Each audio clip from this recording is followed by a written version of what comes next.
He gets his inheritance this afternoon. That's why we're moving. I thought everybody knew. I'm sorry. Oh, yeah. Is your fiance hurt at all? Yeah. And she didn't like that. And I don't know how much it was. It's supposed to be, it's way up there in the money. Less than a day before, he expected to collect what he believed was a life-changing inheritance worth tens of millions of dollars. Steve Riley suddenly fell violently ill. Within hours, he was fighting for his life. By the next day, he was dead. At first, those around him assumed it was severe heat stroke, a reasonable guess given the summer heat and the hours he'd spent working outside. But as investigators dug deeper, that explanation collapsed. Medical testing revealed something far more sinister. Steve had been poisoned. What followed was a homicide investigation focused on the people closest to him, as detectives worked to determine whether his sudden, violent death was tied to the enormous fortune he'd waited years to receive. The story starts the night before Steve's medical emergency, during what seemed at the time like a routine call. Police responded to an apartment complex after reports of a disturbance involving an intoxicated neighbor. According to Steve's fiancée, Ina Thiak Kano, the neighbor had been harassing residents and trying to force his way into doors throughout the complex. Officers arrived, expecting only to calm things down and confirm everyone's safety before moving to their next call. When they spoke with Enna outside the apartment, she explained that the neighbor had been causing trouble across the complex. She said Steve had stepped away to cool off after suffering a scratch to his forehead during the confrontation. Officers wanted to speak with him directly, but he'd already left. As the conversation went on, Ina brought up something unrelated to the disturbance entirely. She said Steve was set to receive an inheritance that very afternoon, one that would completely transform their lives. They intended to pay off debts, settle old bills, and finally take a long vacation. She added that Steve's lawyer was arriving that day to finalize everything. To the officers, it sounded like a couple finally getting a long overdue break after years of financial struggle. They had no way of knowing this offhand conversation would later become one of the earliest clues in the motive detectives would eventually pursue. According to the investigation, Steve had spent years convinced he was the beneficiary of a massive inheritance tied to a relative in Ireland. It started when a man calling himself Marcus Riley reached out, claiming to be his long-lost uncle. After the two reconnected, Steve was told he'd eventually inherit a substantial sum. Years later, after learning his uncle had died, Steve was contacted by someone claiming to be a British lawyer. He was told the inheritance had grown considerably through investments and property sales. By that point, Steve believed the total exceeded $30 million. Ina told officers the paperwork would finally be finalized the next day. She and Steve planned to meet the lawyer at the airport before starting a new chapter. She even talked about eventually moving to Ireland to live near Steve's newly discovered relatives. Before leaving that night, officers told Ina they'd continue trying to locate Steve to get his account of the disturbance. She stayed focused on what was coming, again mentioning that they'd soon be debt-free. To everyone present, it looked like the couple was only hours away from solving every financial problem they'd ever had. Steve eventually returned home that night. He and Ina waited together, anticipating the arrival of the lawyer who was supposedly bringing the paperwork that would unlock the fortune Steve had anticipated for years. The next day, Steve, Ina, and two friends, Billy and Wes, drove to the airport to wait. But while there, everything changed. Steve became severely ill. He said he felt intoxicated, even though nothing about the day should have caused that. He began vomiting in the airport restrooms, and the people around him watched him deteriorate quickly. As his heart rate spiked and his condition worsened, Wes decided to drive him home rather than continue waiting. Ina stayed behind, still expecting the lawyer. He never showed. Hours passed with no sign of the meeting that was supposed to change Steve's life. Eventually, Ina went home as well. At first, everyone assumed Steve was suffering another bout of heat stroke. He'd spent the morning working on his truck before heading to the airport, so a heat-related illness seemed plausible.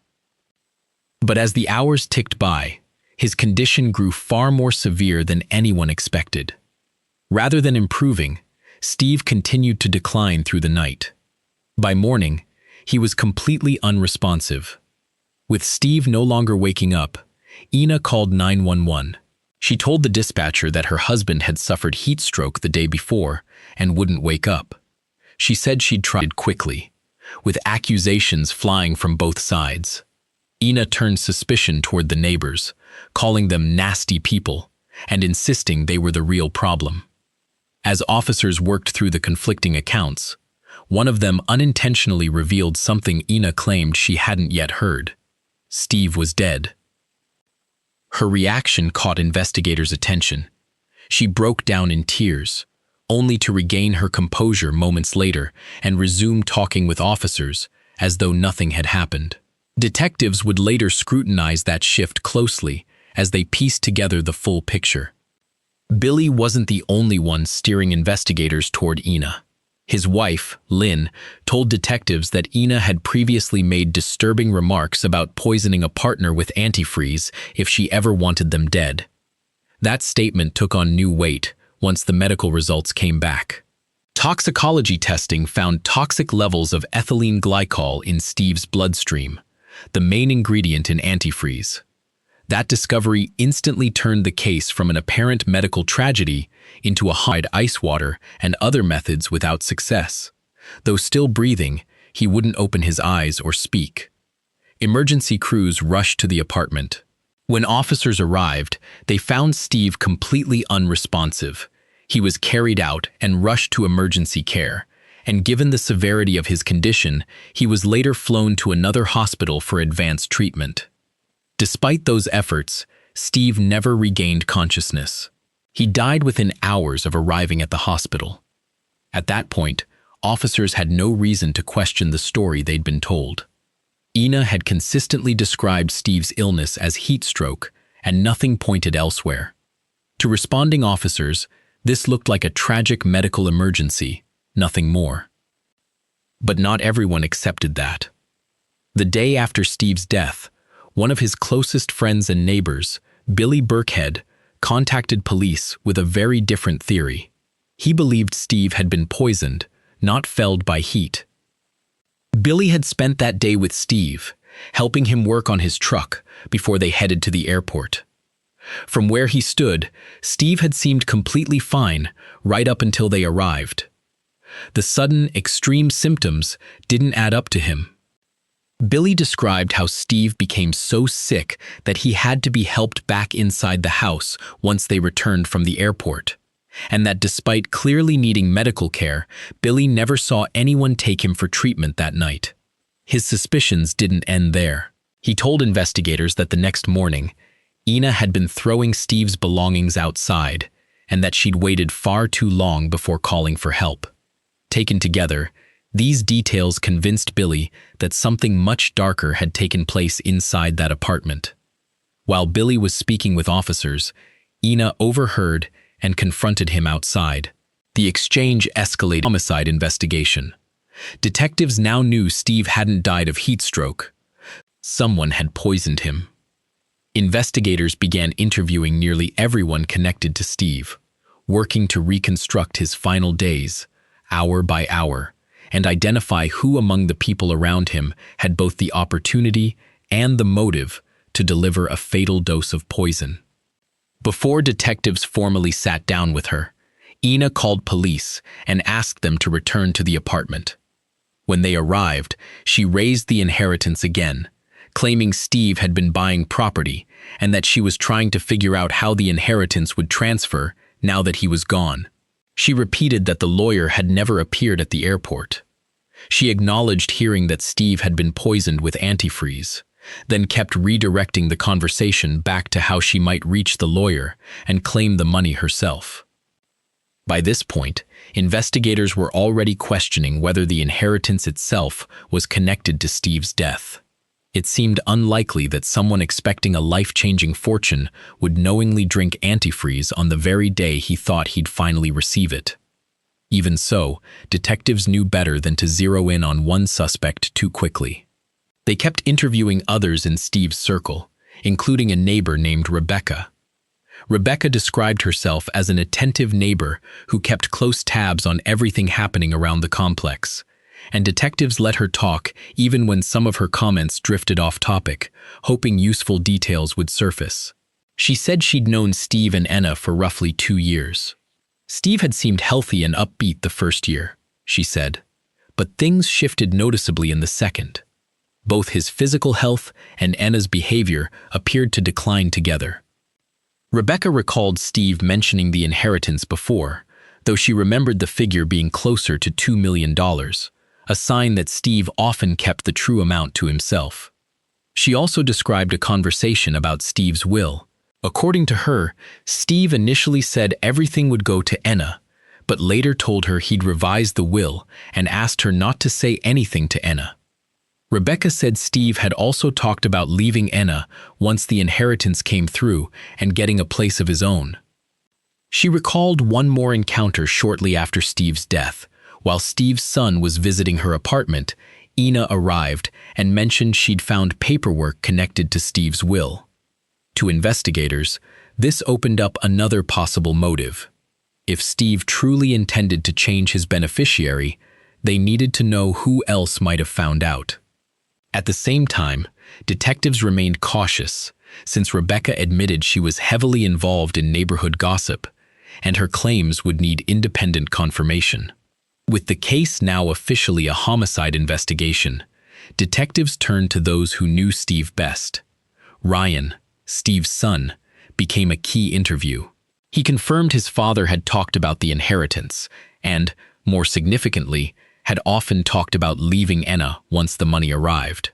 According to Ryan, Steve believed Enna wasn't working and was relying entirely on the promised fortune.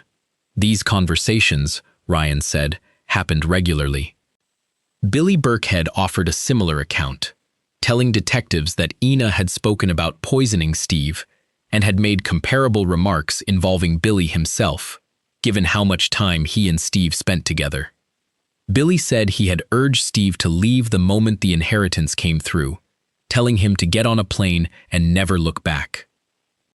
By now, detectives had collected multiple independent statements, all pointing toward the same possible motive. Steve reportedly planning to leave once the money arrived, and Enna, according to nearly everyone, intensely fixated on that inheritance. Then the investigation shifted in an unexpected direction. As detectives combed through documents, emails, and the inheritance time clashed with both her own body camera statements and what she'd originally told emergency responders. The interview grew increasingly tense as detectives kept pressing on the inconsistencies. Eventually, Enna asked whether she was being arrested. Detectives told her no, but explained that if she wanted a lawyer present, the questioning would end immediately. She maintained she was telling the truth and denied any knowledge of what happened to Steve. Shortly after formally requesting an attorney, the interview came to a close. Though it ended without a confession, investigators kept building the case piece by piece. A search warrant was executed at the apartment Steve and Enna shared, and it turned up evidence that would become central to the prosecution. Inside, they found an old Windex bottle filled with a bright green liquid suspected to be antifreeze, and a Coors Light bottle recovered from the garage that also tested positive for antifreeze, the same garage where Steve had spent the morning working on his truck before falling ill. Investigators concluded that the ethylene glycol had likely been mixed into tea, where its sweetness would mask the taste, and that the dark beer bottle had been used to conceal the liquid's telltale bright green color.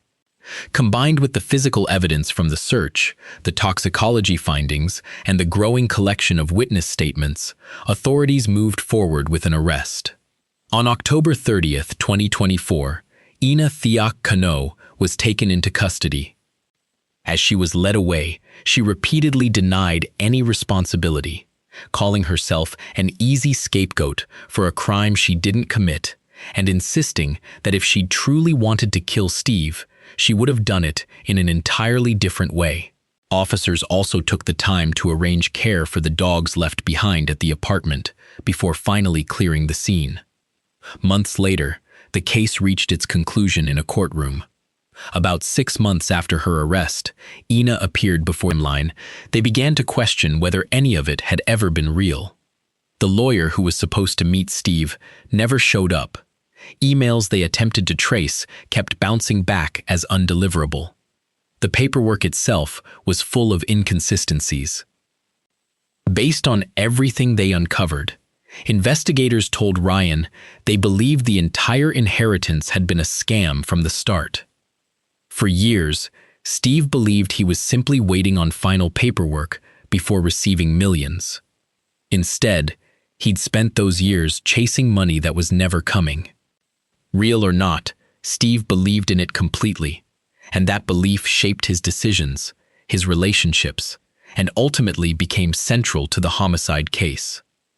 After completing interviews with witnesses and people close to Steve, detectives finally sat down with their primary suspect. Ina agreed to talk. She described a 13-year relationship with Steve and recounted how they'd first met. But the conversation quickly turned to the people she blamed for his troubles, repeatedly accusing Billy and Lynn of being dangerous and insisting she'd urged Steve to keep his distance from them.